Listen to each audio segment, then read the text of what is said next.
Hello, everyone. Welcome back to another episode of Euphoric, the podcast. I have Angela in the room today. How are you doing? Hi, Carolina. I'm fantastic. Thanks for having me on. Of course. Can you tell the listeners a little about yourself, what you do and your career, what you share, your messaging and your mission? Wow, that's a lot. So I'm Angela Pugh. I'm the host of the Addiction Unlimited podcast, and I got sober in 2006, which, as it is for most people, is a life-changing event. And I knew really early in my sobriety that I wanted everything I did to kind of revolve around recovery. A lot because I was seeing all these changes in myself and I was so excited. Like I was really becoming a good person and cutting out all these bad habits. And I saw my life transforming and it was so exciting to me. I was like, oh my gosh, like if I can do this, anybody can do this. And all I want to do is help people do this because it's incredible.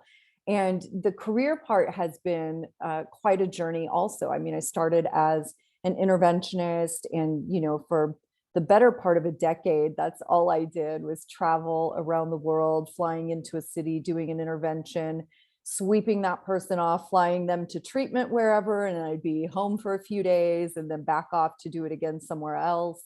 And that's really what led me to coaching, just in working with those families and really coaching them through that process and healthy boundaries. And obviously through the course of that time, always working on my own sobriety and my own personal transformation. And it all came together to build the podcast and an incredible well, I guess my coaching career came way before the podcast. And then I also own sober living houses and then the podcast and a digital business. Amazing. Well, I love that spirit of obviously having your own awakening and then just wanting to share it with as many people as possible. And we definitely really incredibly relish that here. And I just believe that so many women have that like huge transformation in their life and even the challenges that preceded it in order to be able to help people now. Like even if it's formally, like we both do, or informally, with conversations and just helping family and friends around to support. So tell us a little bit about the backstory. Were you a party girl, Angela? I may have been a little bit of a party girl, allegedly. I always say when I quit drinking, nobody argued with my decision. Everybody was very supportive. It was really my own version of a public service to not drink anymore. But I didn't drink the same way at the beginning that I drank at the end. And I think that's a really key piece of the journey that a lot of people don't understand because I'm sure you hear it too with your clients. I hear a lot people say, well, but I used to be able to drink like a quote unquote normal person, whatever that is, but I used to be able to control it. I used to be able to do this. And I'm like, yeah, but they call it progressive for a reason, right? So how I drank in the beginning was really pretty normal young people stuff, right? I was experimenting with alcohol. I didn't drink a ton because I was a new drinker, but fast forward 14 years later when it was time to get sober and my life looked very, very different. I was a different person. My drinking had taken on a life of its own. And there was so much sadness and despair and self-hatred. I was so sad every day that I woke up and realized that I was alive. And it's such a horrible thing to say, but I really thought at some point I would just go to sleep and not wake up again. So I didn't make future plans. I never thought about what am I going to do when I grow up. And I got sober at 33 and a half. And it wasn't necessarily by choice, right? I had a more traditional sort of rock bottom moment that was huge and terrifying and almost cost someone their life. So I knew I had to give up alcohol. Like it wasn't optional at that point, but that wasn't an easy place to get to either. As you're speaking and I was 30 and a half myself, like it really had me thinking just now about like how hard it is to be like a woman in her 20s and all of the changes, like your mindset might still be very immature, but you're supposed to act like an adult now, right? You're supposed to have a job and you're supposed to take care of yourself. And so it's just a really hard transition. And then with relationships, that gets really hard. You're supposed to be an adult now and have these relationships, but you have no idea how to value yourself and how to demand that kind of respect from people, you know? So it's like, to me, my 20s were really, really difficult, I think emotionally. And it's just so interesting how alcohol is like the thing, right, that we're exploring and then diving deeper and deeper into. And then at the same time, not ever forming those healthy coping mechanisms, those skills, those boundaries at that like time that we're supposed to be hopefully processing all of this and forming that kind of adulthood. And it's just getting pushed off and off and off and off. So like when you kind of came to at 33 and a half, what were some of the things that like you had to work on because they were basically always being subdued or numbed because of alcohol? Listen, I had to work on all the things.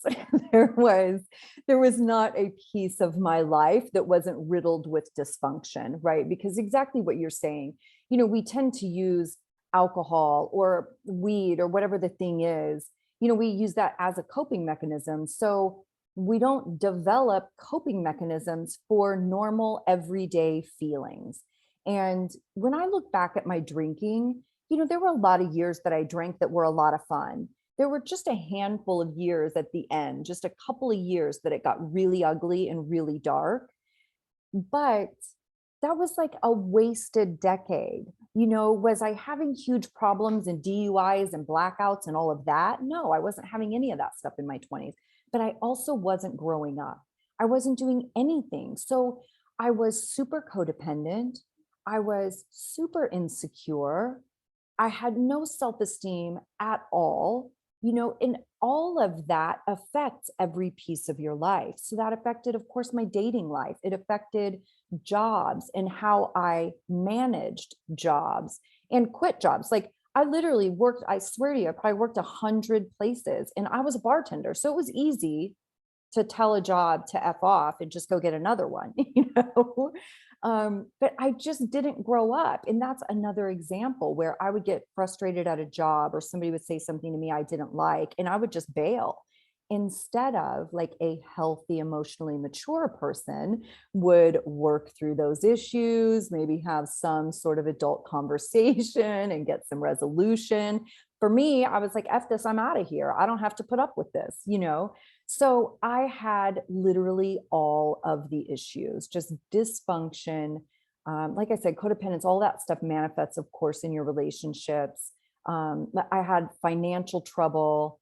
I had legal trouble. I got in some legal trouble at the very end of my drinking.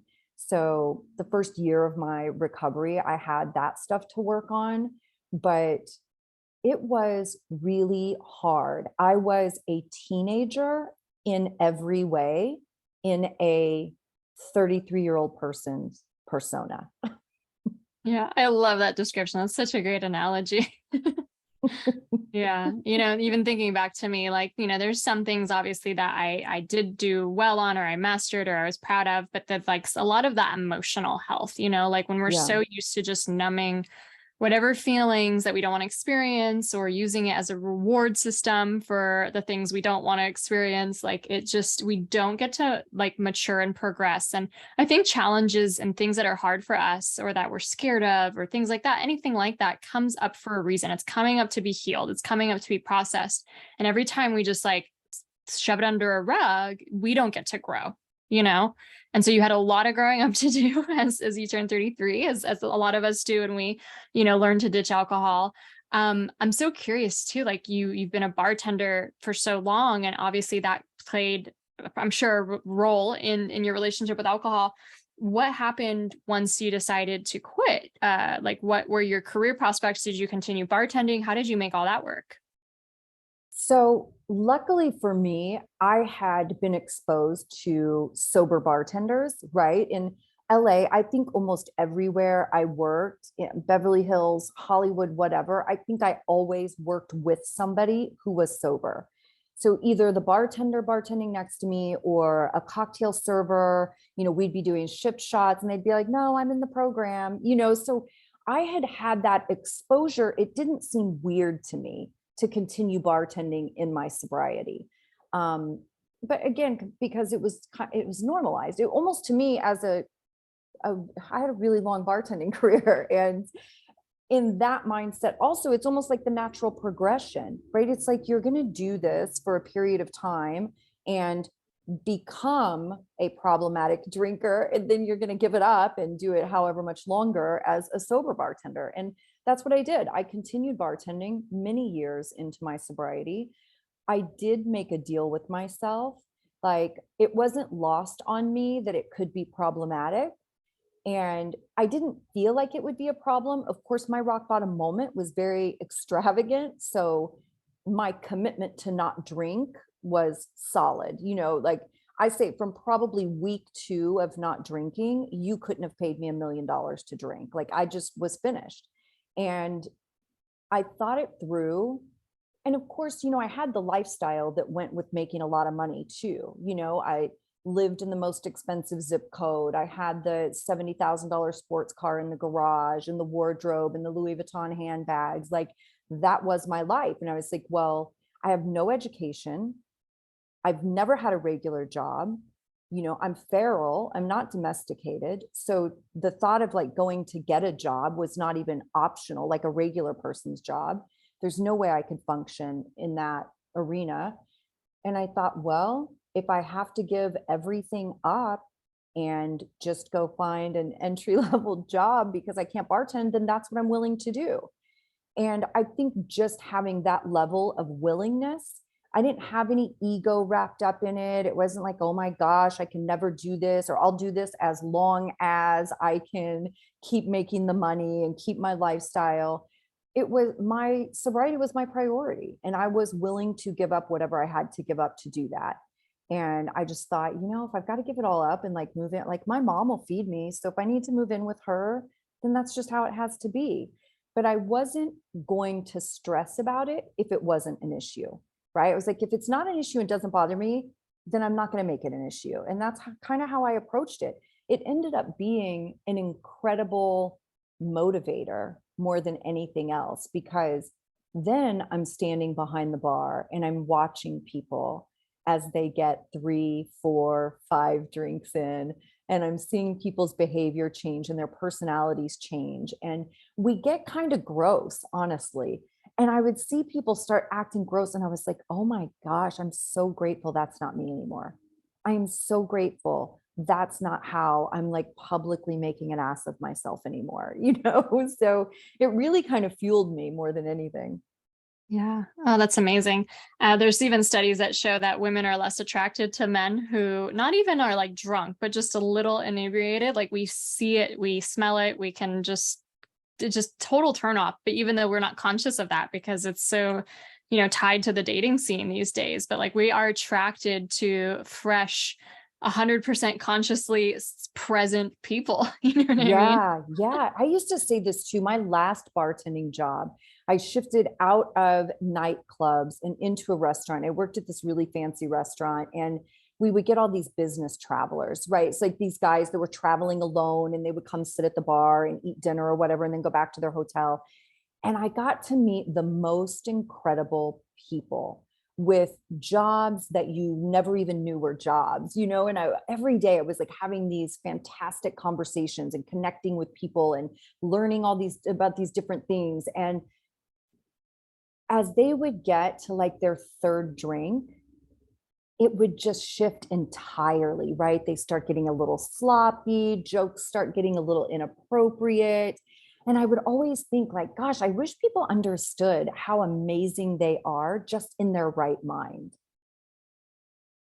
I think that's so much to say too, like going back to that, thing we're talking about the early 20s, is that I think I didn't think I was good enough on my own, and I think that's something that's so empowering about living a alcohol-free life, is like you get to regain and relearn your power. Like, yes, you are funny enough. Yes, you are fun enough. Yes, you are beautiful enough. Yes, you are confident enough, and even if that's something that you might feel insecure about at the beginning, that is now something that you get to develop and work through. And you'll never feel prouder than actually gaining those skills versus Mhm. always outsourcing them to alcohol. We were also talking before we started to hit record about this idea of like letting things just happen to you and just taking the life that is unfolding in front of you as your destiny versus like really creating the life that you want and taking personal responsibility for the life you've created so far. How has that figured into your story, and how would you like kind of explain that to someone listening? Well, this is really probably the most valuable thing that I learned in my own journey is, I was sitting in a meeting one day. I got sober in 12-step meetings, of course, because all those years ago, that was the only thing we had. And I love 12 steps, absolutely love it. But I remember sitting in a meeting super early on, and this guy said, he said, I realized that my life is my fault.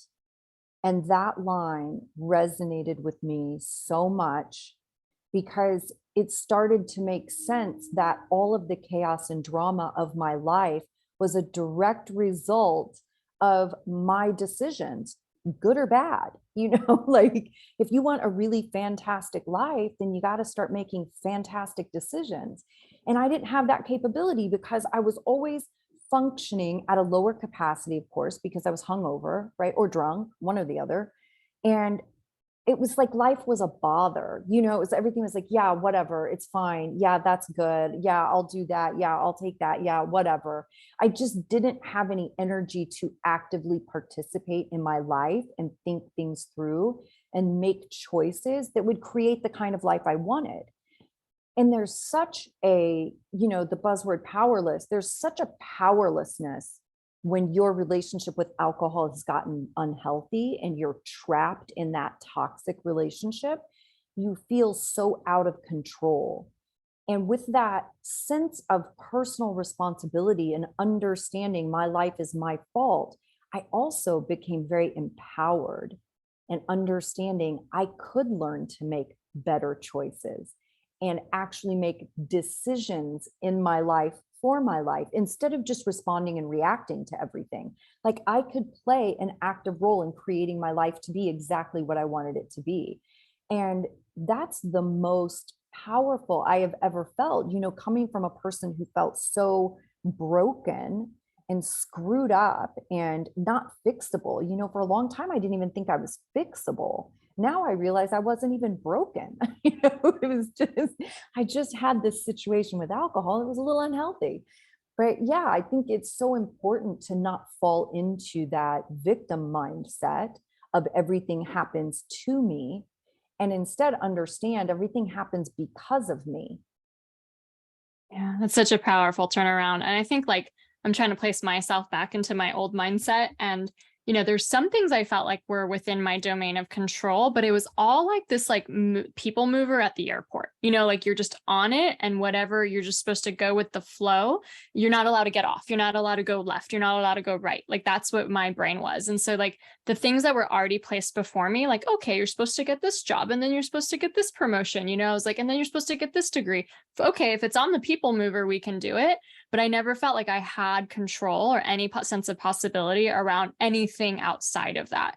And I think when I became alcohol free, it was like, well, why not all those other things to the side? Why not this alternate life? Why not this, successful path that I've always wanted to go on? Why does it have to be this thing in front of me? So it really opened my eyes. And I think that, your point about personal responsibility is that, I was allowing that inertia just to carry me forward, and that allowing that kind of flow, like they say, like be in the flow of life, like not if you're a dead fish, not if Right, you're right. doing anything to just like carry me instead of being like, wait a minute, I'm not just like the side character of my life. I'm not just someone in the credits of my life. Like I'm actually the star here. And the star gets to make personal decisions and do empowering moves and really determine what she wants out of her life. And I think a lot of us just like feel like we're on the sidelines of life, like we're watching it instead of like in it, living it as the main character. And because there's no one more important to you in your life than you. And Amen. even if you're a mother, you have siblings or whatever it is, like you are still the star and the character of your life. And I just didn't realize that back then. And so I think this like personal responsibility discussion also, it becomes so empowering, where it's not just the things that we allow to happen or have happened in the past, but it's like, I have the power to now create anything I want. And the past doesn't matter. I mean, yes, we have to heal from it and grow from it, but like that doesn't equal the future anymore. We get to determine what the future equals. So now that you learn this, you hear this in your meeting and you have this incredible sense of empowerment from it, how do you start designing and creating the life that you really want and making the decisions that align with the life you want? I would say really the next thing that I started putting a lot of energy into was because of a relationship, right? So I say like I was a few years sober and I had my relationship rock bottom. And in that moment, it was so painfully clear all of the issues I had and how I kept creating these relationships that were unhealthy by not having a voice, not having healthy boundaries, not even having a solid sense of myself. It's impossible to teach someone else who you are and how to treat you when you don't even know yourself, right? So I had that sort of rock bottom moment that I was like, wow, I really got to get it together. And I started focusing on learning those skills, right? Healing from codependence and really understanding where that came from, working on my self confidence, because I definitely understood that I was picking unhealthy people because I was an unhealthy people. You know, I knew that I had to heal myself and build my confidence. I didn't know exactly how to start doing that. I just knew if I started making better choices on a daily basis, from the tiniest things to the big life altering choices, I had to do it differently than I did it before. Right. And that's ultimately what started building confidence for me. You know, so things like getting up at the same time every day, drink more water, you know, it's these little tiny things, all the way to I decided to go to college at 37 and I was freaking terrified. I didn't know if I'd be able to do it. I didn't know if I'd be good at it. I didn't know if I was smart enough. But I thought, you know what, let me just take a couple classes and see what happens. And I crushed it, right? That was a big confidence builder. It was being intentional and going, okay, what do I want my life to look like? And what kind of woman do I want to be in my life? What do I want my relationships to be like? What do I want my career path to look like? And just painting that picture and starting to make the choices that got me closer to that. I love that. I love it starts with the clarity of like, what do I want? And it's like, it's actually one of the harder questions to answer when we're so out of touch with ourselves because we've denied what we want or denied that it's even a possibility in this world. And like just starting with that. And I think we even have this cultural expectation that our desires or our wants are selfish. Whereas like I've seen the exact opposite. Every time a woman knows what she wants, she creates more well-being and impact in the world because then she's able to make a difference and stand up for herself and all those things. So I would love to leave that question for the audience members of just what do you want? What do you want your life to look like? What do you want to have, to be, to see, to do? What do you want out of this? What kind of person do you want to be as well? And, you know, I get caught up obviously in daily life. I forget about this stuff too, but like to have it kind of ritualized, you know, maybe not just for New Year's or something, but like what moments can I really put these kind of questions in and reconnect with my intuition, I think is smart. Do you have moments like that where you like just really ask yourself for the next phase of your life, or like, how do you connect with your intuition? So, one of the things I do to stay aware, to always have that in the front of my awareness of who I want to be and the life that I want to have, and making sure I'm actively participating in creating that, I visualize people. So I have certain people who have the qualities that I really love and admire and respect. And those are the people that will pop into my head, right? Because it's just a simple way for me. It's like it's my mom is number one and Oprah is number two, right? And these are the women that are so amazing. Their strength is unbelievable. Perseverance, persistence, being bold, being brave and courageous. But then also other things, right? Being Dependable, that was something I never understood. Showing up on time was something I never understood.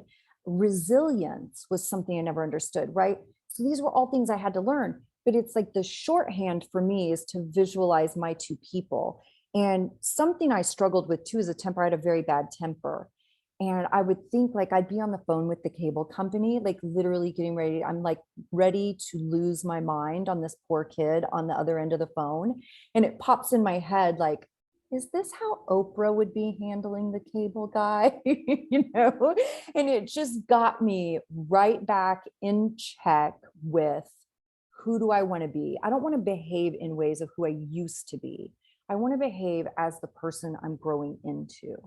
And some of the qualities I love are things I already am, right? Sometimes you get really good at some things and some other things start to slip. So you got to go over there and deal with those things. And then some other things start to slip. So it's an ongoing journey, but that's really staying in touch with it. Is I always visualize my two people and like, is this how my mom would be handling this? Is this what she would say? Is this how she would behave? Is this the decision she would make? I love that anchoring, right? It's so ever present in your life and you can connect with it immediately. And I think I do a similar thing at that, like I have a future self that I've connected with and I've kind of pictured her and like have it really concrete in my brain and just imagining how she would act too. And I think like ultimately when I'm not acting like her, it's like, I don't know if it's out of laziness, but like it might require more effort. You know what I mean? It's like you got to show up.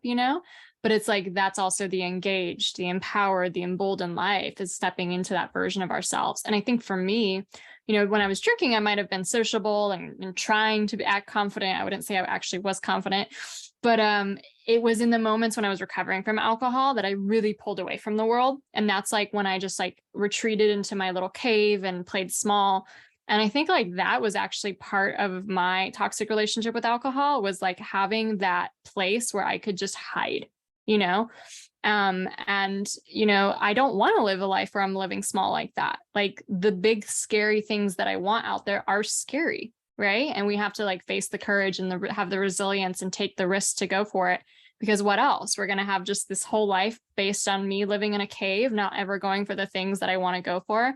And I think to me too, like making that connection that when I was drinking, I was playing small and now I'm playing big. It's like, why would I ever go back? Like symbolically, even if someone's relationship, if you're a listener here and your relationship was, more mild, or you're just still questioning the role of alcohol, if you can pinpoint that alcohol makes you play more small, like symbolically, why ever tell the universe that that's what you want to return to? No, I don't want a big life. I don't want to be exceptional. I don't want all my dreams to come true. We're going to go back to playing on the sidelines and letting someone else be the star of my life. Right. Yeah. And alcohol is a bit of a predator, and every predator needs you to be isolated and alone to prey on you.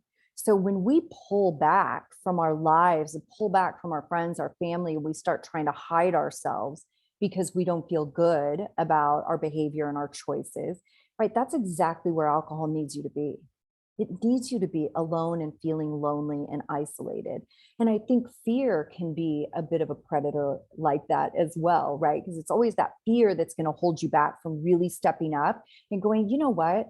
To hell with this. This is what I'm doing. Like, this is the life I want. This is the platform I want to be on. This is what I want it to look like. And I'm going for it. It's always fear that will pull you back from really stepping out and building it. Yeah. And God, are those two things so parallel? Amazing, Angela. So one pop question for you. What's the best book you've read in like the last year or so? Oh my gosh, that's almost an impossible question because I am a voracious reader. Okay, let me ask you this: fiction or nonfiction? Nonfiction. Nonfiction. Okay, I would say one book that I have read over and over again that I absolutely love, and I was thinking about it when you were talking about playing small, playing big. There's a book called Turning Pro, and it is fantastic. And I cannot remember the author's name right now. Stephen Pressfield. Thank you. Yeah, it's an amazing book. That's an amazing book. One of my favorite books. I've listened to it a few times. Yeah, so for the listeners who haven't read it before, his other book is called The War of Art, and really just shows how going after our bigger dreams is so daunting and scary, but it's also like the work of our lives and it's going to grow us and stuff. And Turning Pro is really about how we kind of turn to addictions and to numbing and to distraction because we're not living out our lives' purpose and passion. And it's a very, very good book. I absolutely love it too. Yeah, one of my favorites. Amazing, Angela. Well, where can people learn more about you, your podcasts, your coaching, all those good things? So the best way to find me is anywhere at Addiction Unlimited. I'm on all the social media platforms. I spend the most time in Facebook. It's just probably the most fun to me, also because I'm old, and I think that's where we old folks kind of live now. But everywhere at Addiction Unlimited, and the podcast is addictionunlimited.com. Of course, it's on all of the podcast apps as well. Amazing. Well, thank you so much for being on the show today. Thank you.